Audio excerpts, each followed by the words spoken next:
1935, the Lions win the NFL championship. The Detroit Tigers take the World Series. The Red Wings bring home Lord Stanley's Cup.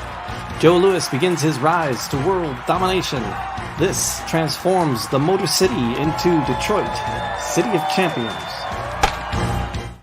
There's the crack of the bat, Crack and of the we bat. are Love off the sound, man. and running Detroit City of Champions, the podcast, accompanying the books written by Charles Avison. I'm Jamie Flanagan, and we are jumping into these books, telling the stories of the Lions, the Tigers, the Red Wings, and now deep, seven chapters deep. We're deep. We're into the Joe Louis 44 story. Episodes into the whole show. Yeah. It's our episode 44, man. Yeah. For one season. Excited about that. For And I one think we've been season. through about 44 bottles of whiskey. Yeah, too. we're on a 40 as well. Yeah, we'd run very old Barton tonight. Learning some new stuff every day. So yeah, just enjoy it. But again, I just want to thank everybody. Take a second before we get going on the story. Thank everybody who's tuned in and is following along with the story. Or if you just found it fresh this time, make sure you stop right now and do this. Just take a couple of seconds and go to wherever you collect your podcasts and listen to podcasts, and then subscribe, like, follow, or collect, or whatever it is you share do. it. Yes. And then make a comment. Yeah. And then Like it, share, especially likes if it's on YouTube. Hit like right now. Do us a huge favor right now. Yeah. That's massive. So, and leave a comment. We love getting the comments. And so, if you're joining us while we do it live, you can comment, and we pull those comments into the conversation. And one of these days we'll have like a whole live stream where we're talking to people right through the thing. That'd be cool. That's the hope. So yeah. But thank you for joining us for Detroit City of Champions, the trilogy of books. There's a screenplay, and we're going to get into the screenplay today, a little bit. Today, you said you teased me a little bit before, and you said because you want to introduce one of these segments about Joe Louis in a special way, and so we're going to get to that. And and so thanks for joining us. Like, subscribe, and thank you for being here. And Charles, where are we at with Joe? Because this is episode 44, 7 chapters into Joe's story. So we are so we've gone so we've covered the sort of the where Joe Louis came from. He came from Alabama. Mm-hmm. He was part of they call it the Great Migration North, where it was all the northern cities were just massive opportunities, and so there was a huge migration of descendants of former slaves and this and that. I mean, it was a huge migration north. There was a ton of opportunity, and so Detroit was one of the hot it said that when you got off the train in Detroit, they would literally grab you off the train and send you right to a factory to work. Wow, there were that many jobs. There were so many jobs that were sounded scary there for a second. No, it probably was a little scary for some people. Well, I'm sure, yeah, but they were probably nice to know that there was a job. Oh, you're taking me to a job. Oh, okay. Yeah. That's better. Better. I mean, the jobs were just in abundance, and then of course the Great Depression hit, and then those jobs disappeared, and then and so now everybody's just eking out a survival. And so we talked about Joe, the life in Detroit, how Joe went from living in this world where it was this rural, quiet life in Alabama, and then all of a sudden now he's in this crazy hustle bustle city of Detroit. It's like a complete world shift. My mom had a similar experience. She was born in 1932. And just had dinner with her today. She's 90 in January. Well, nice. She's crazy. So we were hanging out having dinner. But she's born in 1932. So it must have been 40, 42, somewhere in there. My grandfather, her dad, was a coal miner in Pennsylvania. And around 40, 42, they moved here to Detroit. So my grandmother, my grandfather on my mom's side, both straight off the boat from Poland, no English whatsoever. Really? Still no English, and their daughter's 8 years old. And so they got here, and my mom remembers her dad came like a month before to set up house and get things going.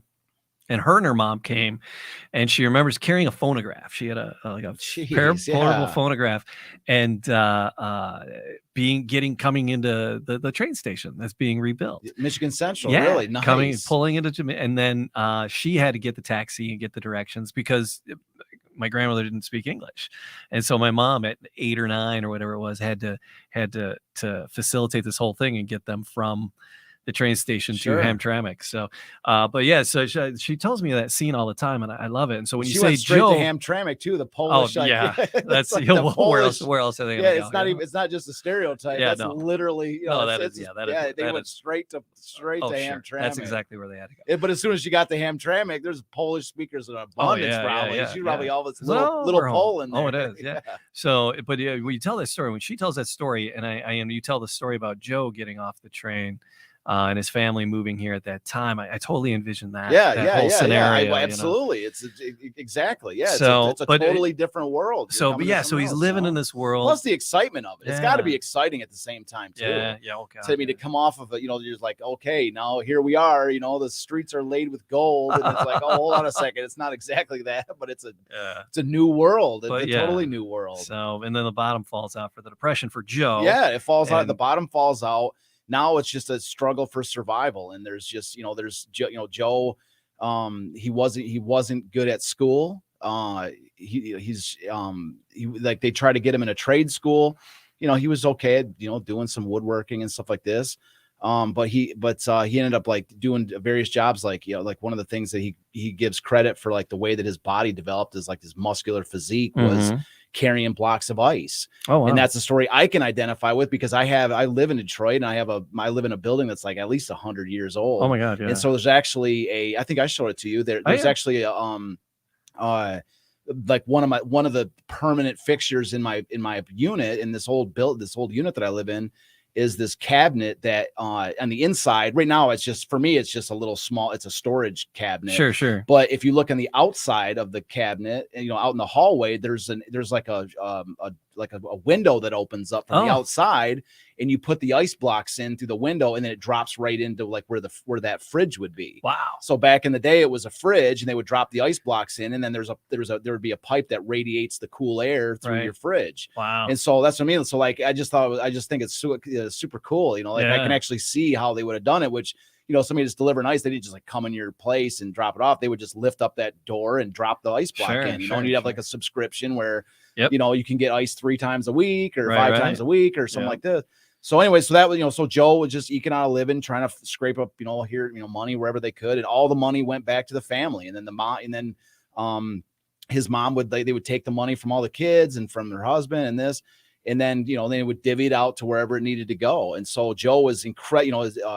His mother, Lily, was a God-fearing woman, raised them in this, fundamental Christian belief. Right. So Joe was, dead. It was a very strong family structure that they had. And Joe was, as we're going to see throughout his entire, emerging career, Joe was just absolutely die-hard loyal to his family. His money, Joe started to get into some luxury items a little bit. The bulk of his money was going home to his mom, and his mom was still divvying it up. And he really got into boxing because he had a talent for it. He started, and he loved it. He loved the road work. He loved to be part of the group, like when they're, training for boxing and that.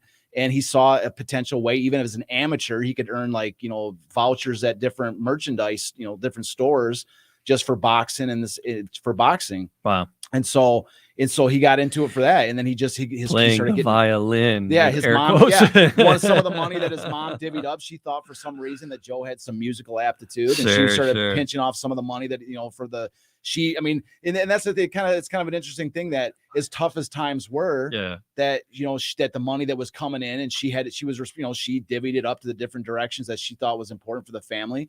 And a portion of that she was putting into Joe taking violin lessons, which is, it shows that they're not just like, just putting it all into food and this and that. She was, she thinks Joe, she's trying to help Joe find where he fits in. One of 16? 8 kids of hers, and I think it was 8 of hers, and then they joined with Pat Brooks, who had 8 of his own, 8 or 9 of their. Yeah. I got it written down. 8 or 9. I think Joe's the 8th of 9, so I think it was 9 of each, so 18, I think total.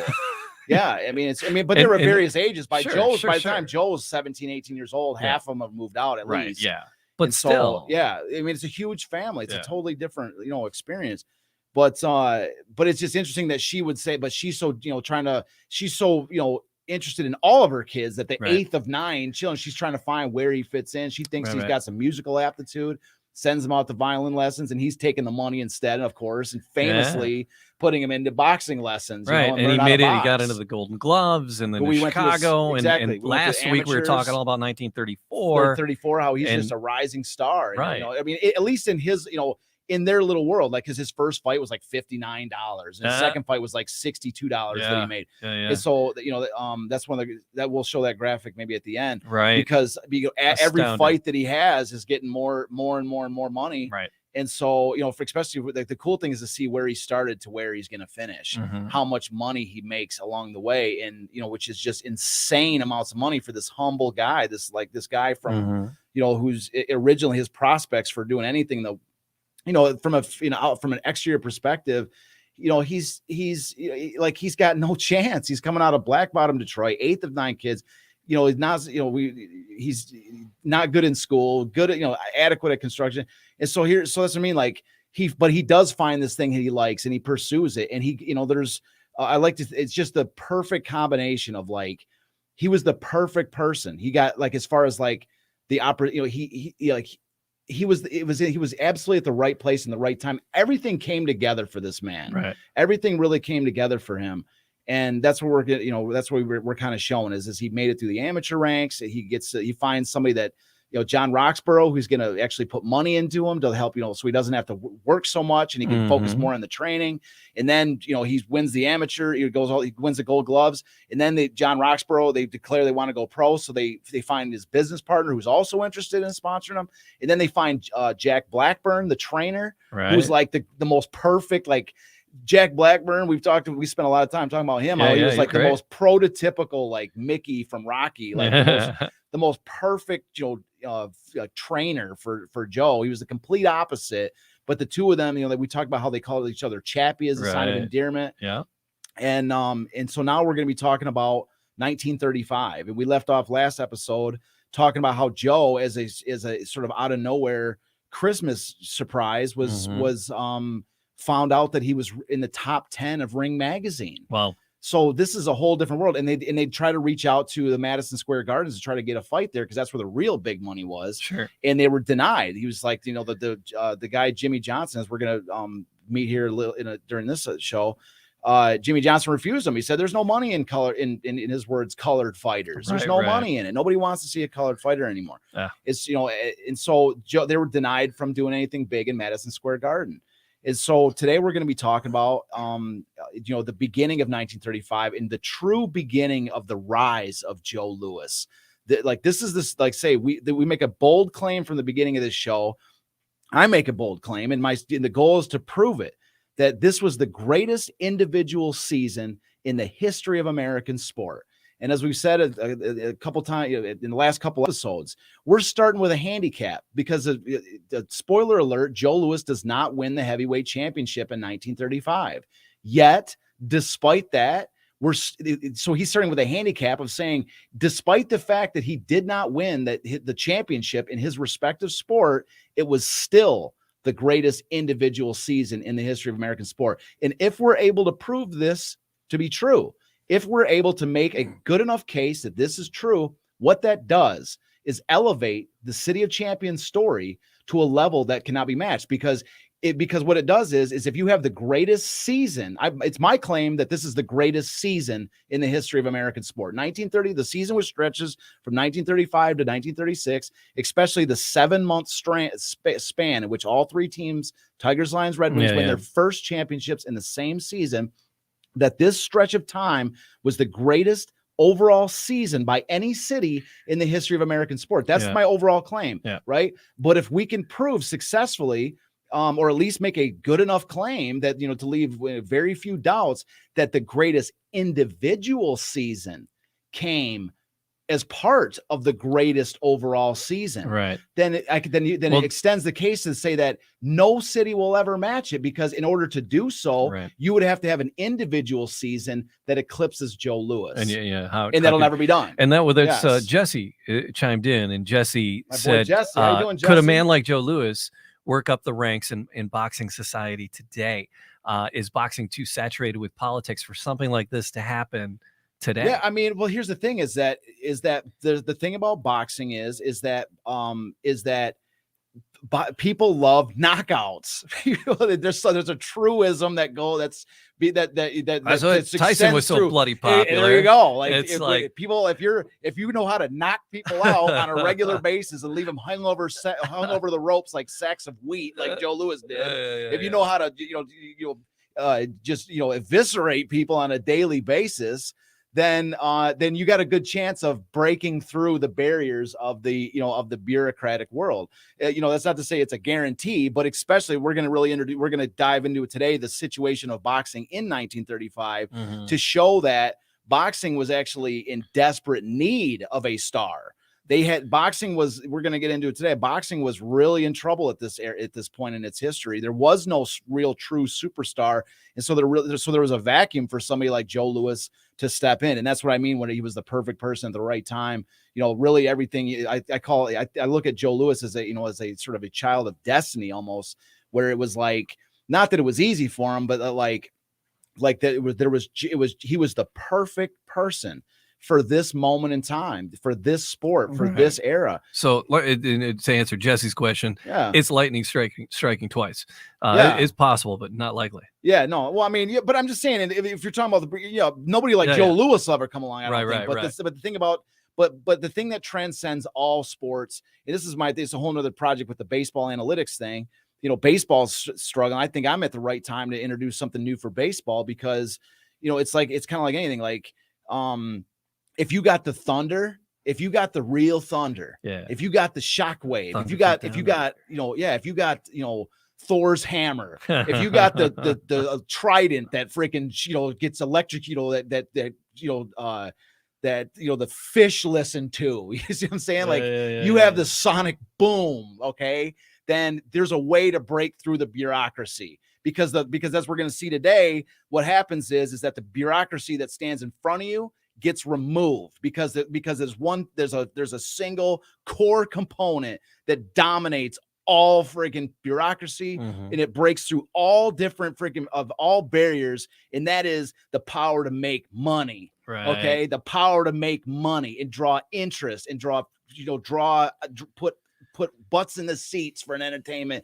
That's what breaks through all bureaucracy. Right. And if the bureaucracy doesn't get out of that way, then it gets crushed and swept aside, and a new bureaucracy emerges. So anyways, so where we're starting off today is January 4th, 1935, the very beginning of the year. All right. We don't waste any time as far as when the year begins, okay? And so I did want to do something special today for the show, a little bit different. And so I was thinking about it. I'm like, okay, I just kind of wrote the notes, and I'm like, okay, Joe Louis fights Patsy Perrone. Max Baer, it was in Olympia Stadium. In Detroit. Joe's back in Detroit from Chicago. Right. Max Baer is the heavyweight champion, and Max Baer is the overcard. Okay, he's like the main draw of the fight at Olympia Stadium, and Joe is an undercard.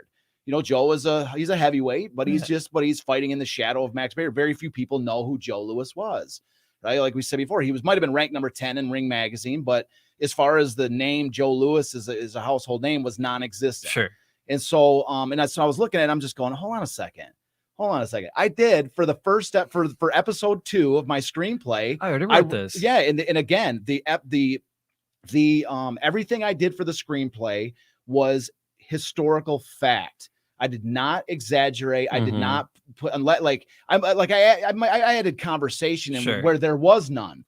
But I didn't make up things that didn't happen. And I didn't demonize good people, at least good people the way I saw it. And I didn't change facts in order to morph it to make it fit in the story. I didn't need to. Sure. Okay. So I thought, well, that being the case, I might as well read off the intro couple of pages of my screenplay because that's where this story begins in the screenplay, as well as our narrative today. Sock it to me, man. So I think there's a little more color in the screenplay than so we got a picture of what Olympia Stadium looked like. Yeah, so in December of 34 here. So is the month so this before just these a couple. fights It's actually those are written straight out of the book. Yeah. In those photos, I actually the caption of my book is 2 weeks before this fight. Okay. So this is as contemporary as you're gonna get. I mean, this is right at that time. This is what Olympia Stadium looked like with the boxing ring, of course, instead of the ice arena.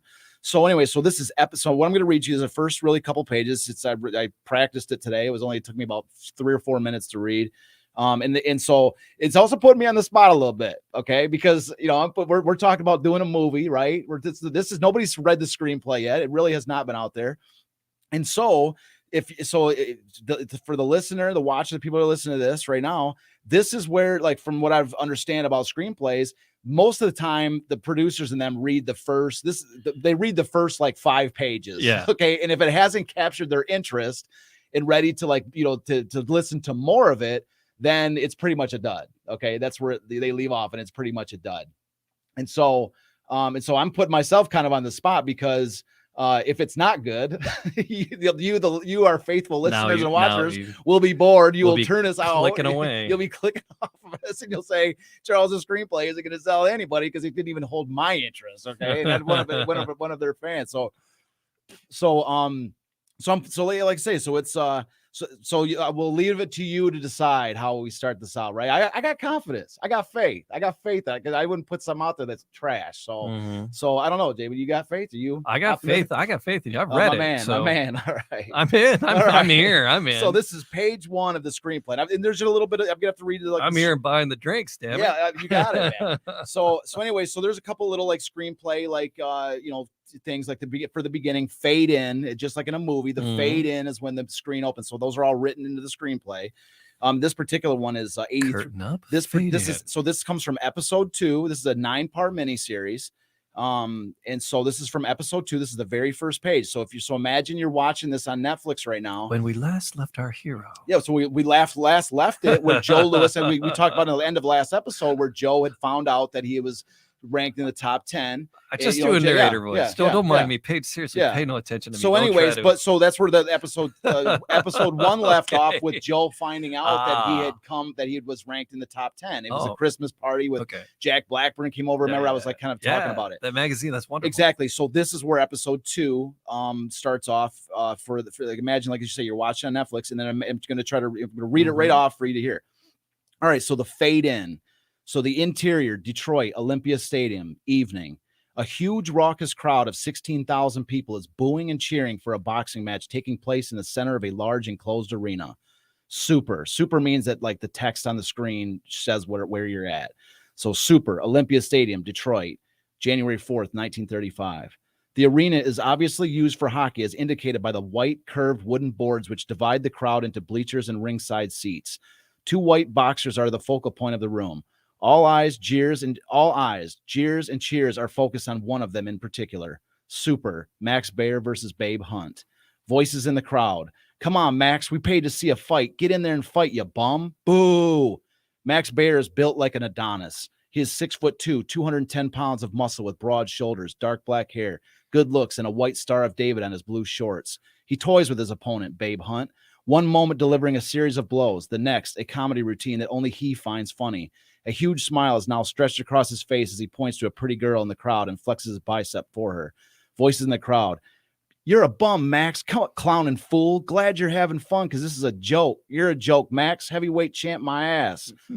Max senses his opponent behind him and he turns to meet him. Crack, crack. Max socks Babe Hunt, staggering him and forcing him to retreat. It buys Max time to turn towards the crowd and blow kisses. Max Baer. Love me. Love me. Pointing at someone random in the crowd. You don't love me? Well, I love you. Babe Hunt once again tries to take advantage of the situation, but as he moves in, Max suddenly spins around and cold cocks him with a backhand punch. The brutal gloved slap in the face once again stuns Hunt. The referee is furious. Referee, damn it, Max, I told you, you can't do that.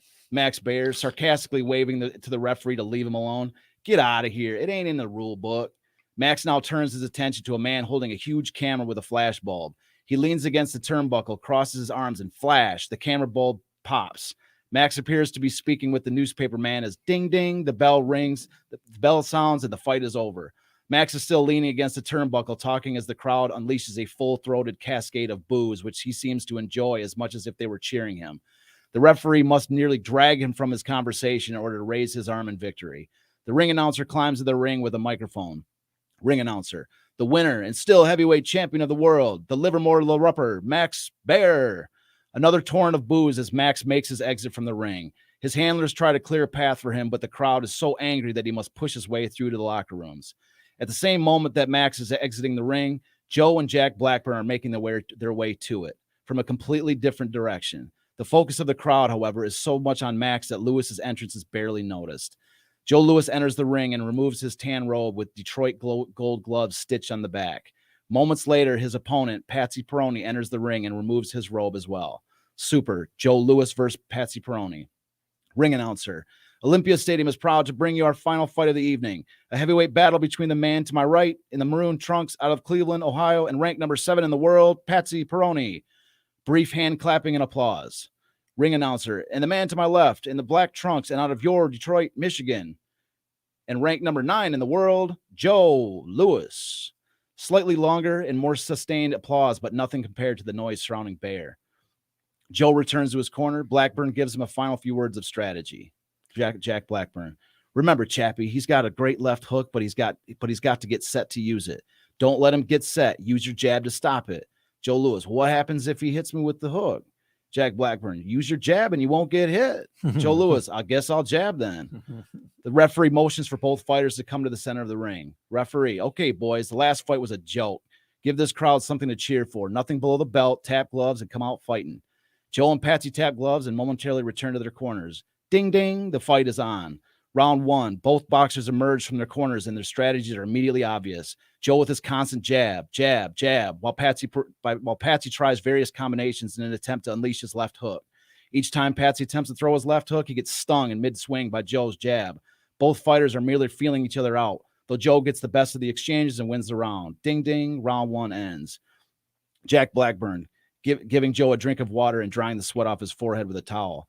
Yeah, he's definitely looking to land that hook. Blackburn looks around at the crowd who are asleep compared to the frenzy they were in with Bear. Time to introduce yourself, Chappie. Keep feeding him that jab, but give him the opening he's looking for and cross your right hook over his left. Let's wake this crowd up. Joe Louis. Okay, chap. Round 2. Ding, ding. The two fighters emerge much the same way they did the first round. Joe's jab stunning Patsy every time he tries to set himself to throw his left hook. Then, exactly as Blackburn told him, Joe drops his guard. Patsy sees his opening and quickly cocks his left, but Joe is too quick. He whistles a right hook to Patsy's jaw, flooring him immediately. The crowd cheers wildly as the referee counts. Joe stands quietly and expressionless in his corner. Perroni slowly stands and is fully up at the count of 9. Several seconds later, ding, ding, round 2 is over. The vocal frustrations vented at the clowning Max Bear have now morphed into cheers. Flash go the cameras at the local boy who sits quietly in his corner listening to his trainer. A young white newspaper reporter, Bob Murphy, indicated by the Detroit Times press pin on his jacket, sits next to the cameraman and scribbles furiously into a notebook. His voice as he writes his article will trumpet over the excited background sounds of the fight and serve as the narration and description of it. Montage. So keep in mind, he's writing, so his voice in his head is going to serve as the narration as the fight continues in a montage where it's like a sort of time moving forward. Montage, Joe Louis versus Patsy Perroni. This is Bob Murphy voiceovers. This is Bob Murphy's voice you hear. You hear them talk about, so as you hear this, imagine you're seeing Joe Louis and fighting in the background and fighting Patsy Perroni at the same time. So you hear them, so Bob Murphy voiceover. You hear them talk about certain football players who have ice water in their veins. Let them talk. But you will probably never find a more nonchalant, cold-blooded individual than this Joe Louis. He apparently never changes his expression. Do not see pain or surprise registered when his opponent catches him on the nose or chin. Neither does he change that facial expression when he has his foe nailed. 3 times last night, Joe Louis, the Dusky Dynamited, had Perroni down for the count of 9. He was not one whit excited. His expression remained the same, cold and heartless. The professor could borrow Joe Louis's face and make $1 million at poker. Perhaps it was in contrast of Bear's clowning, but I am of the conviction that I have just seen the best heavyweight prospect in many years. He is quick and well coordinated, can hit from any angle. He boxes beautifully and hits with deadly force. He didn't knock out Perroni. The Ohio heavyweight was too game, rugged, durable, but that was after being knocked down in the second round. Perroni was in there only to stay the distance, and he had to labor prodigiously to accomplish even that. When decision was announced in favor of Louis, Patsy's face and body was gruesomely scarred with a welter of bruises from the terrific punishment he had suffered. End of montage. The referee raises the hand of Joe Louis as a sign of victory as the stoic-faced boxer watches the bloody, swollen-faced Perroni being helped out of the ring by his trainers. Wow. Super. Joe Louis versus Patsy Perroni, 10th round decision. Super purse, $4,227. Super Joe Louis record, 13-0, 10 KOs. Super career purse total, $9,121. Well, So yeah, this is so anyways, that's my intro of the story. I like it. So it's a contrast between Max Bayer's clowning and Joe coming out there deadly serious business, seeing the evolution, because now the previous episodes we've seen, it was sort of ragtag fights. It was sort of, Joe's an amateur, he's coming up. Now he's got a real crowd behind him. Now he's fighting in the same arena as the heavyweight champion. And now he's showing up the heavyweight champion by this. And by the way, that quote I read to you, I could show you that quote is literally from the day after. That is the literal quote. That's Bob Murphy, literal quote from the day after that fight. That's what I'm talking about when I say historically accurate. Like I say, everything for the entire screenplay was using anywhere that I could use exact phrases, exact quotes. Every single moment is true. So I'm saying, that's what I'm saying. That's what I want to give the movie soul and substance. Is literally bringing back the voices and scenes from the past. You see, and that was. I mean, it's right out of the book. I mean, it's right out of the book from the day after that fight. He was watching the fight. That's what he sees, and on the movie screen for that Netflix thing, that's what the viewers are going to hear. The voice, like I say, one of the things I've said since the very beginning of this is this story was passed to me by a whisper, and I'm going to bring it back with a shout. There you go. I like. And so this was January 4th, and we're 4 days. We're 4 days into 1935. And this person is already seeing Joe as this. You can already see it. You can already see it. I mean, and nobody really is like. I just watched this guy and he's got a flurry of fights within the first 3 months of this year. Yeah, we're not going to. Yeah, like I say, the fights are going to really form the framework of the story. I think where it's appropriate. We're not going to go through every fight like this. We're not going to dive into it, but it's just really cool that that Olympia, this first fight of 1935, which is going to be this incredible year, is at Olympia Stadium. Right. And that these people could actually see it. They're like, we're about to see something special here. I mean, this guy, he just tore him up. So, but if people don't have the book, and if they're just listening to the audio, it might be worth a jump over to Facebook or YouTube to see the video, because we got the images up. What can you tell me about these 3 images? Are these all from the book? Oh, all these photos are all basically. It's all I do is go through my books and do these are from the fight. Yeah, these are from the fight you were talking about. Yeah, high resolution fights and high resolution photos right out of the book. I just crop them and put them on the slide. Okay. So yeah, but those photos there, all these photos we're gonna be showing. Every photo I show, these are incredibly rare. This Patsy, because they talk about how he's tattered and torn at the end of it. Yeah, and you can see really that top photo. Folded up, man. He's broke his back. Yeah. Look at the first picture. He's taking a solid right from Joe right to the face. Right. It's like Joe always. I mean, for being a heavyweight, at this point he's boxing heavyweight, right? Oh, absolutely. But just barely. I was gonna say he doesn't. He doesn't look. He looks wiry here. He looks wiry, and my image is Joe too. Yeah. Is a little older Joe. The little older Joe, beefier Joe. That's a lot of the image I have. But in 35, he's still. I forgot how. I'm so bad with the specific details. I think he's like wiry 22 here. or something like that. Yeah. This is great. He's super young. That's what I mean. And then and that's what I mean. That's one of the things I want to try to bring back here is this. There's this special era of 35 where all these guys are young, like Hank Greenberg. Yeah. Everybody looks at Hank Greenberg and he's like, same kind of thing. Like every time you see a picture of Hank Greenberg, he's like well filled out. He's got a big chest. He's 6'4" or something. He's a big guy. But in 35, he was skinny. He was a 19-year-old, 20-year-old kid. They're all young. Yeah. It was this very special era where they're all. I forgot how old he is. He's like 21, I think. Yeah. But I mean, he's young. they're all young at this point. And so that's what I mean. Like, yeah, in this era, he's skinny. He's young. I mean, he's an elite athlete, of course, but yeah, he looks different than a lot of the bulk of photos you see with Joe Louis are all from. Right. When he's in sort of mid-career or later, but the 35 is like this. I love this picture. I love that top picture. It's just his reach. Yeah, he's catching his determination, the button, and the pain. It just that guy's taking a shot. Then you have other photos. You see what happens after. He folded like a paper doll. Yeah.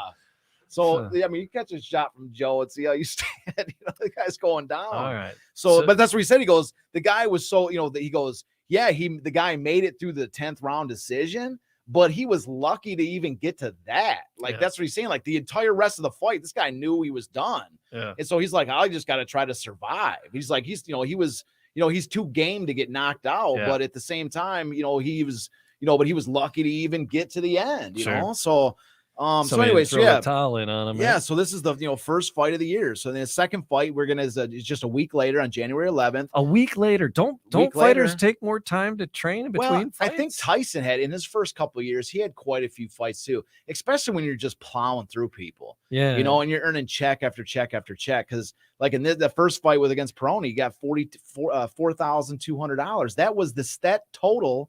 That from that one fight was the same total as he had made for the entire 1934. Man, I mean, that one fight was the combined, like 1930s, all of his money in 1934 was the same as this one fight. So like, yeah, he's making money. He's getting bigger and bigger checks. Absolutely. He's gonna be fighting because he's trying to build his record, and the hype is there, people, he's starting to become in demand. So his next fight a week later, again, is against a guy named Hans Berkey. Yeah, so he KOs in the 10th round in Pittsburgh, in Duquesne Gardens, Pittsburgh, and he earns himself a $1,900 check, which is a little, obviously less than the previous, but still ain't bad, especially where he came from the previous year.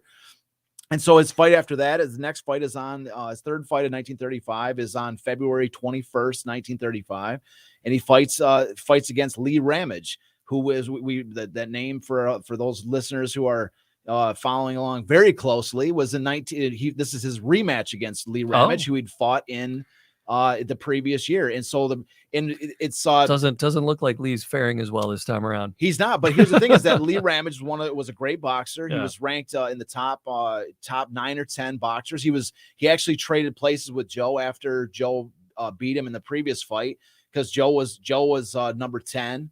And then Lee Ramage was number 9. And so after he beat him, then Joe moves up to number 9, and Ramage drops down to 10. So he's a great fighter. It looks like one of these shots. It looks like he's literally knocked him off his feet. It looks like he's like in the air. That fourth one across the top there. Yeah. Well, the cool thing about the photo, anybody that can see the photos, the top photo is like, they call it a magic eye.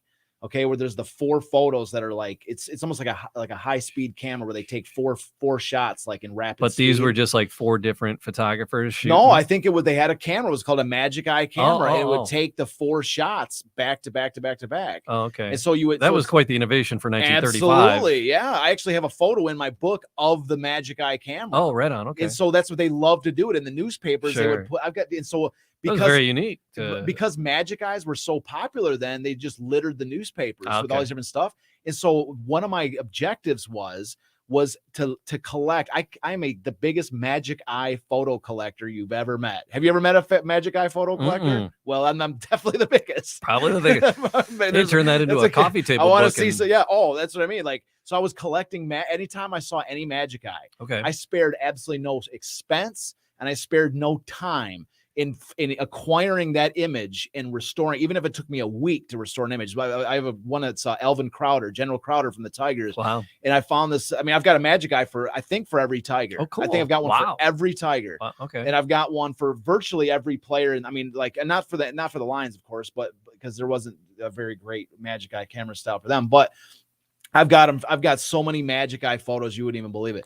And but the Alvin Crowder, I just remember because it took me like a week to restore that image because it was so messed up. Oh wow. And I was able to make a usable picture of it. But so anyways, this was called a magic eye of Joe Louis, and there's going to be others. I've got a bunch of magic eye photos of Joe Louis. So, but it was at the time, it's a cool thing. And I think that newspapers and things of today could benefit from some cool stuff like that. Showing that, the magic eye of a moment. Cause it looks like a miniature movie reel inside of a newspaper. Right. So anyways, that's a magic eye. Yeah. Of Joe knocking out, what is that one? Hans Berkey? Mm-hmm. Yeah. Hans. Yeah. So anyway, so that's the second fight of the year. No. Lee Ramage. I'm sorry. Yeah. Lee Ramage. Yeah. Lee Ramage. Okay. So, so this fight, and this information comes out of the Richard Back book, who's been incredible book. If anybody hasn't read it, wants more information, especially in the early life of Joe Louis. Richard Bach, the book's called The Great Black Hope, Joe Louis. But this information comes from his book where he talks about a guy named Scotty Monteith, who was a huge boxing, huge in the world of boxing at the time. And he was the one that he came up with the idea of the Brown Bomber nickname. Okay. Like there's other credit to a guy for the Free Press that potentially came up with it too. But really it's at this point that the name Scotty Monteith is like, he was like calling up Joe's managers, like, you guys need to build this guy as, the bomber, the Brown Bomber. It's just such a great name, and so that's what name really, from this point on, Joe is going to be the Brown Bomber. It's going to be in the newspapers. It's going to be on his jersey. It's on his robe. It's going to be on everything.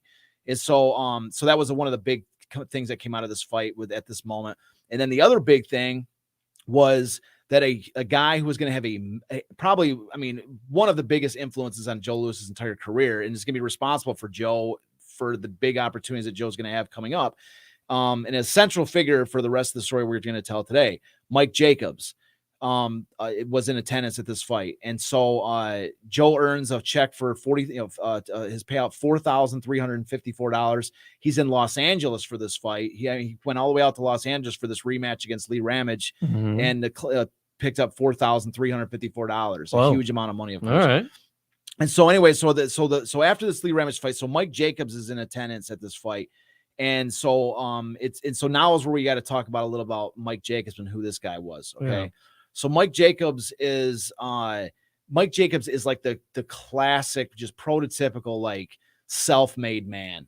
Okay. This is a guy who started out, his family of Jewish immigrants coming over they came on their pass through Ireland to get to America in 1880. He's born in 1880. So he's 55 years old in 1935. He grew up this guy that grew up in Hell's Kitchen, New York. Okay. You hear a Hell's Kitchen? Yeah. Okay? Like there's a certain panache that comes out of like, like, where are you from? I'm in New York City. Like, oh yeah, where are you from? Like, Hell's Kitchen. You're like, okay, good Lord. All right. Yeah, born Props. and raised There you Hell's go. Kitchen. Yeah, I think that's where they made gangs in New York. Or like the Hell's Kitchen was the setting for gangs in New York. You're like, Hell's Kitchen, oh yeah, when? Oh, that was probably not, grew up early turn of the century. Yeah. You mean the time with Bill the Butcher and like, where the whatever they call the Dead Rabbit Society. He's like, oh yeah, my buddy was in the Dead Rabbit Society. That's the era that this guy grew up in the Hell's Kitchen. Okay. So that's like, this guy is from like, as far as, your brutal sort of background, like this is the guy that came from the literal tough part of New York City. And so this guy, he's just, as people that are, I'm assuming, I'm making a big assumption, not that big of an assumption, but people from Hell's Kitchen, are street hustlers at this point. This guy comes out of Hell's Kitchen as a street hustler, and he does a lot of different stuff, but he really starts to find a niche in scalping tickets, like for events, like getting the tickets, people are getting them the tickets, and his job is to sell them for more than they paid. And so for different events, so like the Metropolitan Opera House and different events like this, and he gets really good at it. And so he gets to the point where he starts up his own business in scalping tickets. And then he's doing these like odd things where he's, and this is straight out of Richard Bach's book, of course, where he's talking about, he does a great write-up, and I'd read the quote, but we're ways, I don't want to take too much more time with it. Yeah. But anyways, he's doing stuff where he's setting up like a lemonade stand, and he's giving away free peanuts to like at these different, like while people are waiting in line or doing whatever, and like, getting their mouths all salty so that they need the lemonade, and then like, charge, making money off the lemonade sales. Like that's the kind of guy the guy is. He's like setting the stage here to make more money over here. And so eventually, like there was he started working with Tex Rickard, which one of the first episodes we did for this Joe Louis segment, he was Tex Rickard. We talked about how he was like the biggest promoter in all of boxing. And he worked he worked with Tex Rickard. He was doing business with Tex Rickard.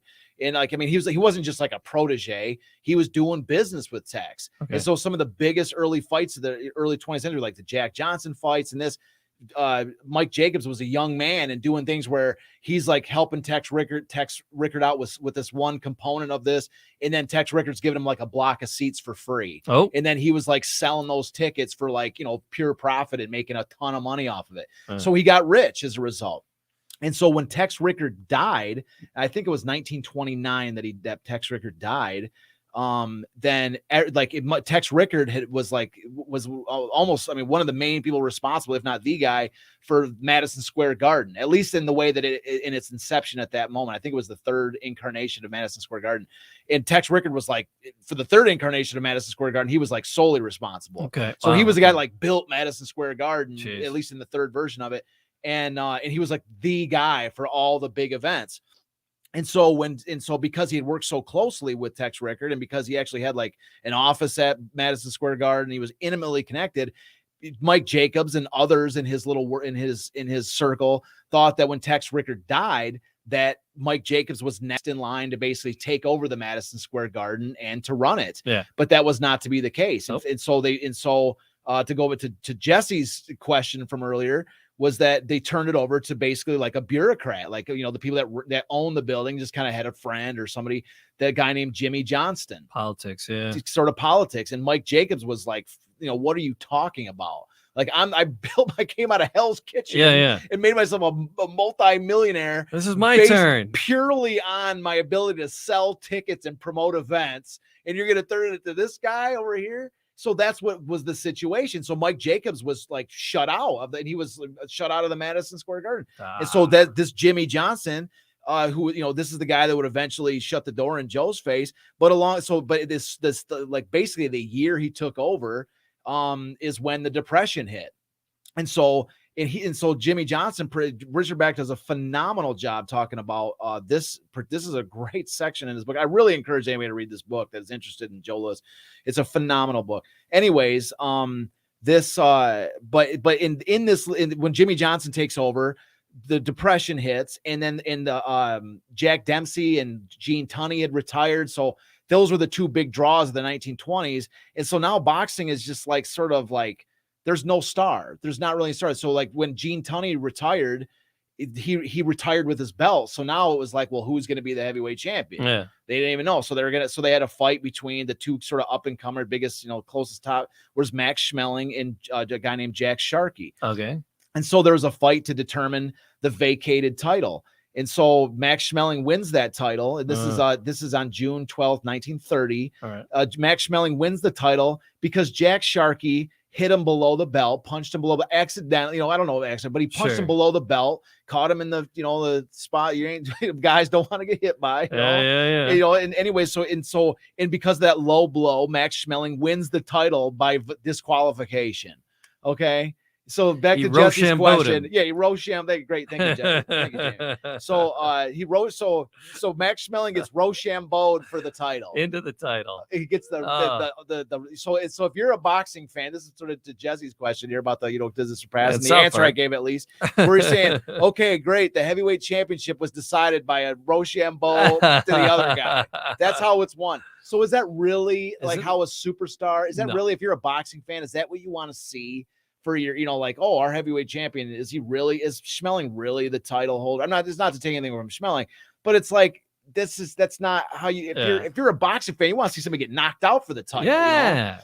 And so that's not what happens. So Schmeling wins the title. And then in a rematch in 1932, Sharkey beats Schmeling and takes the title. So it's like a couple of years later. And then, so by all accounts, it was by decision. It wasn't even a knockout. Sharkey wins the championship in 1932 in what is known as in boxing, in the world of boxing, as the worst decision in ring history. Oh. So by all accounts of everybody that was there, Schmeling should have retained his belt, but Sharkey won it. It was a terrible decision by the judges. And so now the belt changes hands. And, so the first title in Jimmy Johnson's, illustrious career is won by Rochambeau. Okay. The second title in 32 is won, but the worst decision in ring history. So if you're a boxing, and then if you're a boxing fan, this is not what you're looking, this is not great. Okay. So in 1933, Primo Carnera, who we're going to do a ton of information about him coming up in probably the next episode. Okay. to the Man Mountain from Italia. He beat Sharky. He's a little bit more of a draw because he's this massive man. He's this huge guy. And Primo Carnera, and I've always said Primo Carnera doesn't get the appreciation he gets. He was a beast of a man, and and when you watch, we're going to show some clips with Primo Carnera against Joe Louis, because this guy doesn't stop swinging when he's in a ring. He's not a technical boxer at all. Mm-hmm. He's kind of like a people mocked him because he was of his circus, like a freak show appearance, because he was such a huge guy. He's like, I don't even know how big I've got to look at the stats, but he was like 6'8", 270 or something. Jeez. I mean, he's this huge guy. And so he beat Sharky to take the title in 1933. And then the following year, Max Baer beats Carnera and takes the title in 34. But by all these, but no matter how you want to define it, none of these guys were like superstars. Right. None of them. It was like the belt was just getting passed from one fighter to another. And now, as we read from like my little story at the beginning here, Max Baer is really he's more of an entertainer. He likes the entertainment component of boxing. He's got a lethal knockout. Max Baer is one of the hardest punches in boxing history. And he's a great boxer, but he's not like the superstar that boxing is for. In fact, he plays more of like the guy, what do they call it? The foil, that where everybody, he's more playing for the crowd. He wants the crowd to like not like him. So the villain. The villain, the heel. The heel is what we're looking for. He plays the heel, So he is not, he's an entertainer, but he's not the superstar knockout artist. It's just destroying people every day. Much better in Beverly Hills Billies. Oh yeah. Well, that's his son. I know. Yeah. It's so funny. No, I would love to. Yeah. It's so, anyways, Jethro Bodine, Beverly Hillbillies. That's Max Baer's son. I love Max Baer Jr. Yeah. Love it. So, anyways, and so this is the sort of situation of boxing at the time. You've got Mike Jacobs, a phenomenal promoter, looking from the outside in, and then boxing on the inside is basically like deteriorating. There's nothing going on. It's a humdrum sport. You've got, it's just the titles getting passed to another guy every year. And so it's really at this point where we're still just in February, March of 35. Yeah, we're still in March. Yeah. All right. So Joe, just to get this out of the way, because it's real quick. March 8th, 1935, Joe Louis fights Don Red Berry and gets a third round knockout, $3,200. This is in San Francisco. Just want to get that. Nothing super detailed about that. Just want to throw that out there because now we're going to talk about. This is one of the most important components of the entire Joe Louis story. And this is how we're going to really wrap this episode up, is talking about this. This is a major thing. Okay. What's about to happen. So Mike Jacobs, as we've just identified, is somebody who, again, is on the outside looking in. Okay. And now as the title of the episode begins, the title of the episode, if you haven't seen it yet, besides it's solid episode, episode 44, the City of Champions, we have on there the Milk Fund for Babies. Okay. Like I love to start like, what in the heck are you talking about? Like, the Milk Fund for Babies. I've been waiting all show for you to explain this to me. Yeah. So, so without any further ado, okay. So the Madison Square Garden had the most powerful newspaper mogul of his time was William Randolph Hearst. Yeah. Okay. William Randolph Hearst. So his wife, Millicent, had a charity called the Milk Fund for Babies. Okay. And the way that the little system they had worked was that the Hearst newspapers, especially in New York, would give the Madison Square Garden, and I'm sure other different elements of New York, not just this, but in particular, this relates to this story. Madison Square Garden got free promotion from the Hearst newspapers in New York for all of their events. So whenever there was an event at the Garden, they got all this hype from the newspaper writers. And in exchange, a cut of the gate would go to Millicent Hearst's charity, the Milk Fund for Babies. Okay. Yes. And so that was like their little arrangement that they had. Okay. But as the arrangement went on. And so, Millicent didn't want to have to beg her husband for money all the time. He was super wealthy, super ridiculously wealthy, but she didn't want to have to go to her husband and ask for money all the time. She wanted to run her charity. And so anyways, as the Depression set in, that money coming in, as the fights got lamer and lamer, and there wasn't as much of a draw for these big fights. Right. The money started to dry up at Madison Square Garden. And so one of the things that they cut out was the money for the Milk Fund for Babies. I don't think so. They cut the money for the charity for the Milk Fund for Babies. So the writers for these newspapers, the sports editors, realized that this money was not coming off from the Madison Square Garden anymore. The spigot was turned off. And so they approached Mike Jacobs about how do we turn this, not only just how to turn the spigot back on to get this milk money flowing again, but not only that, since it's like kind of a free agent deal here, since we're like, now we're reaching out to a different group besides the Madison Square Garden to throw this attention to, maybe we can get a little cut of that cream. You see what I'm saying? Like, we're going to give tons of the milk fund. But what if we form a group of people? What if we form a group of people whose goal is to, you know, promote these fights and make all this money and even give more money than previously donated to the milk fund. But in the process, you know, we compensate ourselves for our efforts. Sure. See, we compensate ourselves. It's only fair. We'll work harder with the compensation, you see. And so that's when they approached Mike Jacobs, who's this guy. He's outside looking in. They're looking for a way to, you know, to bring revenue to a new group that's going to, you know, restart this money machine. And so out of this concept was formed. So I'll tell you the names. Mike Jacobs, of course, as we mentioned, a guy named Edward Frayne, who was a sports editor of the New York American, Bill Farnsworth, who was a sports editor of the New York Journal, and Damon Runyon, who was one of the most celebrated writers of his era. Out of this 4-man syndicate was created a company called the 20th Century Sporting Club. And it was this, and then the writers, of course, were the silent, you know, as Richard Bach says in his book, the very silent partners. Because they don't want anybody talking about like all this hype. They're just basically given, you know, Mike Jacobs basically is now going to direct that and do that, you know, wall-to-wall sports coverage in whatever direction he wants it to go in. But now he just needs something something real big to promote. He needs himself a champion. He needs him to find the next big thing. And here he is at the Lee Ramage fight. Here he is in California watching Joe Louis take on Lee Ramage.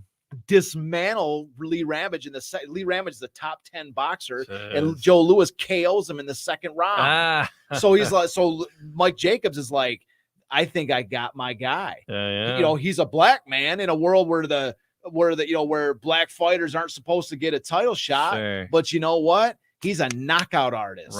And you know what? The only color I see is green. It's green. Good Lord. Yeah. So here we go. So now we get into the actual. So March 29th, 1935. Mike Jacobs and this group of journalists, or this group of these sports editors, they send 30 New York sports writers to Detroit for Joe's next fight on March 29th, 1935. This is Joe's 16th fight against a guy named Natty Brown. Now, Joe doesn't necessarily destroy Natty Brown. He doesn't actually have the greatest fight he had. He beats him. It's a 10th round decision. It's a 10-round decision at Olympia Stadium. Joe gets $6,500 for this fight. But it's not, you know, it's not his best fight, and it's at this point that Mike Jacobs has a meet. After the fight's over, Mike Jacobs brings all 30 of these reporters. He brings Joe Louis and his entire entourage, and they all go to a bar in Paradise Valley. According to Richard Bach in his book, it's called a Black and Tan. Which caters to black and white patrons. And so in the bar is called the Frog Club. Okay. And so at this Frog Club, it's this huge party, and I totally wrote about it in my book, in my screenplay. This is like a, you know, key component, and it's at this party. You know, Joe and Mike Jacobs and all of us. Joe, you know, the 30 journalists aren't there sitting at the table. They're all out partying and doing whatever. And so Joe, you know, Joe's like, well, I didn't have the greatest fight, you know, and Jake's like, Mike is like, trust me, kid, it was perfect. It's all, you know, it was good enough, and so. It's at this meeting where they really hash out the plans, and in the bathroom of the Frog Club that they agree to the terms of this deal, which is that Mike Jacobs is going to be the overall promoter of Joe Louis, and he's going to sign a 3-year deal with Joe with an option to renew the deal after 3 years is over, and Joe's cut's going to be 37.5% of the gate after this. I'm not sure, and this, I get that number from Richard Bach, and I'm not sure if 37.5%, I think that's Joe's cut.